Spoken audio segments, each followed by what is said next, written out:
परमात्मने नमः। यथार्थ गीता, श्रीमद् भगवत गीता, अथ प्रथमो अध्यायः।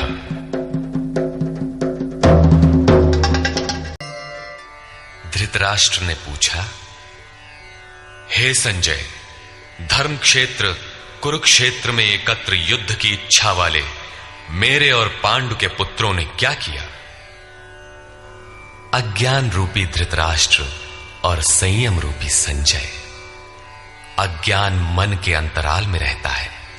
अज्ञान से आवृत मन धृतराष्ट्र जन्मांध है, किंतु संयम रूपी संजय के माध्यम से यह देखता है, सुनता है।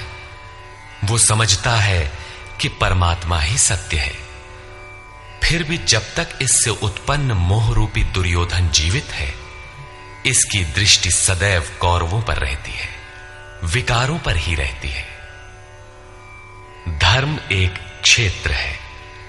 जब हृदय देश में दैवी संपत्ति का बाहुल्य होता है तो यह शरीर धर्म क्षेत्र बन जाता है, और जब इसमें आसुरी संपत्ति का बाहुल्य होता है तो यह शरीर कुरुक्षेत्र बन जाता है। कुरु अर्थात करो। ये शब्द आदेशात्मक है। भगवान श्री कृष्ण कहते हैं, प्रकृति से उत्पन्न तीनों गुणों द्वारा परवश होकर मनुष्य कर्म करता है। वो क्षण मात्र भी कर्म किए बिना नहीं रह सकता। गुण उससे करा लेते हैं। तीनों गुण मनुष्य को देवता से कीट पर्यंत शरीरों में ही बांधते हैं। जब तक प्रकृति और प्रकृति से उत्पन्न गुण जीवित हैं, तब तक कुरु लगा रहेगा। अतः जन्म मृत्यु वाला क्षेत्र, विकारों वाला क्षेत्र कुरुक्षेत्र है, और परम धर्म परमात्मा में प्रवेश दिलाने वाली पुण्यमयी प्रवृत्तियों का क्षेत्र धर्म क्षेत्र है। पुरातत्वविद पंजाब में काशी प्रयाग के मध्य तथा अनेकानेक स्थलों पर कुरुक्षेत्र की शोध में लगे हैं, किंतु गीताकार ने स्वयं बताया है कि जिस क्षेत्र में यह युद्ध हुआ वो कहां है। इदम शरीरम कौन्तेय क्षेत्र मित्य भिधीयते। अर्जुन, ये शरीर ही क्षेत्र है, और जो इसको जानता है, इसका पार पा लेता है, वो क्षेत्रज्ञ है। आगे इन्होंने क्षेत्र का विस्तार बताया, जिसमें 10 इंद्रियां, मन, बुद्धि, अहंकार, 5 विकार और 3 गुणों का वर्णन है। शरीर ही क्षेत्र है, एक अखाड़ा है। इसमें लड़ने वाली प्रवृत्तियां 2 हैं, दैवी संपद और आसुरी संपद।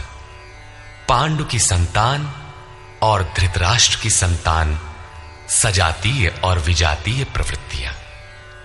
अनुभवी महापुरुष की शरण जाने पर इन दोनों प्रवृत्तियों में संघर्ष का सूत्रपात होता है। यह क्षेत्र क्षेत्रज्ञ का संघर्ष है, और यही वास्तविक युद्ध है। विश्व युद्धों से इतिहास भरा पड़ा है, किंतु उनमें जीतने वालों को भी शाश्वत विजय नहीं मिलती। ये तो आपसी बदले हैं। प्रकृति का सर्वथा शमन करके प्रकृति से परे की सत्ता का दिग्दर्शन करना और उसमें प्रवेश पाना ही वास्तविक विजय है। यही एक ऐसी विजय है जिसके पीछे हार नहीं है। यही मुक्ति है जिसके पीछे जन्म मृत्यु का बंधन नहीं है। इस प्रकार अज्ञान से आच्छादित प्रत्येक मन संयम के द्वारा जानता है कि क्षेत्र क्षेत्रज्ञ के युद्ध में क्या हुआ। अब जैसा जिसके संयम का उत्थान है, वैसे वैसे उसे दृष्टि आती जाएगी। संजय उवाच।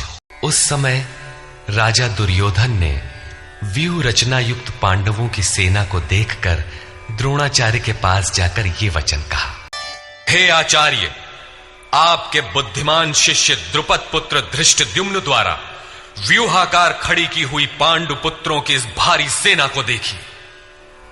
शाश्वत अचल पद में आस्था रखने वाला दृढ़ मन ही धृष्टद्युम्न है। यही पुण्यमयी प्रवृत्तियों का नायक है। साधन कठिन न मन कर टेका। साधन कठिन नहीं, मन की दृढ़ता कठिन होनी चाहिए। अब देखें सेना का विस्तार। इस सेना में महेशवासा, महान ईश में वास दिलाने वाले भाव रूपी भीम, अनुराग रूपी अर्जुन के समान बहुत से शूरवीर, जैसे सात्विकता रूपी सात्यकी, विराटः, सर्वत्र ईश्वरी प्रवाह की धारणा, महारथी राजा द्रुपद अर्थात अचल स्थिति, तथा धृष्ट केतु, दृढ़ कर्तव्य, चेकितानः, जहां भी जाए वहां से चित्त को खींचकर इष्ट में स्थिर करना, काशी राजः, काया रूपी काशी में ही वो साम्राज्य है, पुरजित, स्थूल, सूक्ष्म और कारण शरीरों पर विजय दिलाने वाला पुरजित, कुंती भोजः, कर्तव्य से भव पर विजय, नरों में श्रेष्ठ शैव्य अर्थात सत्य व्यवहार, और पराक्रमी युधामन्यु, युद्ध के अनुरूप मन की धारणा, उत्तमौजाह, शुभ की मस्ती, सुभद्रा पुत्र अभिमन्यु। जब शुभ आधार आ जाता है तो मन भय से रहित हो जाता है। ऐसा शुभ आधार से उत्पन्न अभय मन, ध्यान रूपी द्रौपदी के पांचों पुत्र, वात्सल्य, लावण्य, सौम्यता, स्थिरता, सहृदयता, सब के सब महारथी है। साधन पथ पर संपूर्ण योग्यता के साथ चलने की क्षमताएं हैं। इस प्रकार दुर्योधन ने पांडव पक्ष के 15-20 नाम गिनाए, जो दैवी संपद के महत्वपूर्ण अंग है। विजातीय प्रवृत्ति का राजा होते हुए भी मोह ही सजातीय प्रवृत्तियों को समझने के लिए बाध्य करता है। दुर्योधन अपना पक्ष संक्षेप में कहता है।